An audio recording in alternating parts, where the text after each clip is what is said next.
Hello everyone, welcome to the interval classes. आप सभी का स्वागत है। आज हम इस वीडियो के अंदर उत्तराखंड की प्रमुख नीतियों को डिस्कस करने वाले हैं। हर बार एग्जाम्स में पूछी जाती हैं, पीसीएस और बाकी सारे एग्जाम्स में उत्तराखंड की नीतियाँ पूछी जाती हैं, तो आपको पता होना चाहिए।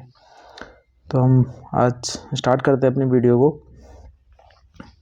ये जो आपकी पहली नीति है वो है इंटर्नशिप नीति। तो बेसिकली जो इंटर्नशिप नीति है वो किस लिए चलाई गई थी, तो उसके बारे में अगर हम बात कर लें तो यह है 12th और जो ग्रेजुएट बच्चे हैं उनके लिए नीति चलाई गई है, इंटर्नशिप नीति। इसके अंदर करना क्या होता है कि बेसिकली जो इसमें सेलेक्टेड स्टूडेंट्स होते हैं ना, उनसे क्या काम कराया जाता है कि उन्हें हर एक डिपार्टमेंट में भेजा जाता है। मैक्सिमम एक डिपार्टमेंट के अंदर 4 इंटर्न जा सकते हैं।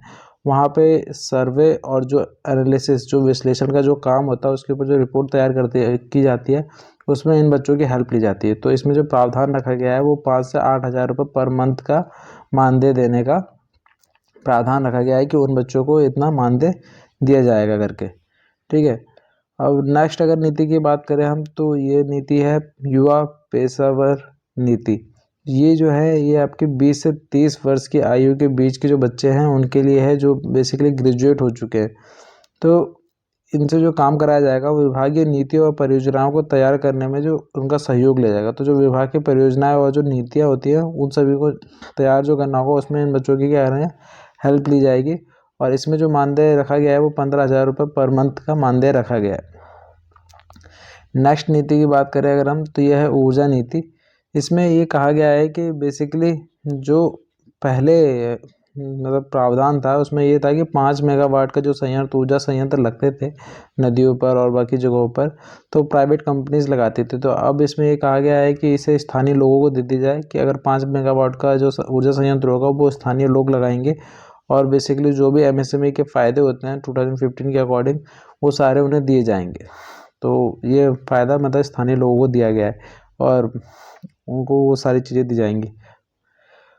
नेक्स्ट अगर हम बात करें तो स्वास्थ्य एवं परिवार कल्याण नीति की, तो स्वास्थ्य एवं परिवार कल्याण नीति की बात करें तो ये बेसिकली एपीएल कार्ड धारकों के लिए है। इसमें क्या होगा कि आपका जो चिकित्सक होते हैं, तो जो पहाड़ों पर काम करना नहीं चाहते हैं उनके लिए 2 साल का प्रावधान लाया गया है कि 2 साल आपको सर्विस पहाड़ों पर देनी ही होगी। तो 2 ईयर्स मैंडेटरी कर दिया गया है चिकित्सकों के लिए। और जो खुद से स्वेच्छा से करना चाहते हैं उनके लिए स्पेशल प्रोविज़न रखा गया है इनकम के अंदर कि उन्हें मानदेय बढ़ाकर दिया जाएगा। तो बेसिकली इसमें जो पहाड़ों पे चिकित्सक जाते हैं काम करने के लिए, उनके में क्या होता है, मंथली जो इनकम में बढ़ोतरी 1,000 रुपये से 4,000 रुपये बढ़ा दी गई है, जो उनके मानदेय मतलब मंथली मानदेय होता है उसमें। ठीक है। नेक्स्ट अगर हम बात करें वन नीति की, तो वन नीति में क्या है कि मानव क्षति, यानी कि जो भी वन नीति से रिलेटेड कानून होते हैं उसमें जब अगर जान माल की हानि हो जाती है, यानी कि कोई मानव क्षति होती है, किसी मृत्यु होती है, तो वहाँ पे 1 लाख रुपए दिए जाते थे। अब उसे बढ़ाकर कितना कर दिया गया है, 3 लाख रुपए कर दिया गया है। और इसी के अंदर आपका वन नीति के अंदर चारागाह विकास योजना की शुरुआत की गई है। ठीक है।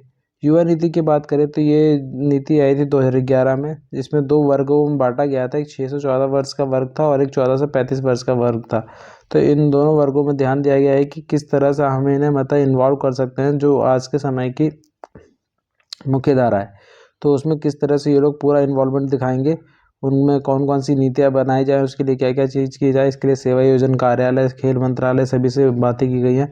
तो युवा नीति के अंदर ये सब चीज़ डिस्कस किया गया है। ठीक है। सूचना एवं प्रौद्योगिकी नीति की बात करें अगर हम, तो ये जो नीति है ये बेसिकली डिजिटलाइजेशन पे बेस्ड है, यानी कि सूचना और प्रौद्योगिकी का यूज़ किस तरह बढ़ाया जा सकता है पूरे राज्य के अंदर, ये उस पर काम करती है।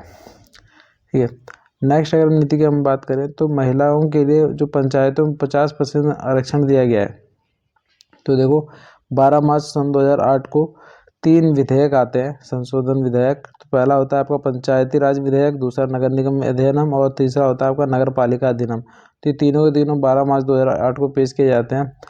पंचायती राज अधिनियम में 50% रिजर्वेशन की बात की जाती है, और इसमें अगर हम बात करें तो नगर निगम और नगर पालिका अधिनियम के अंदर जो प्रशासक होंगे वो नियुक्ति उनका कैसा होगा उस प्रावधान की बात की गई है इसके अंदर।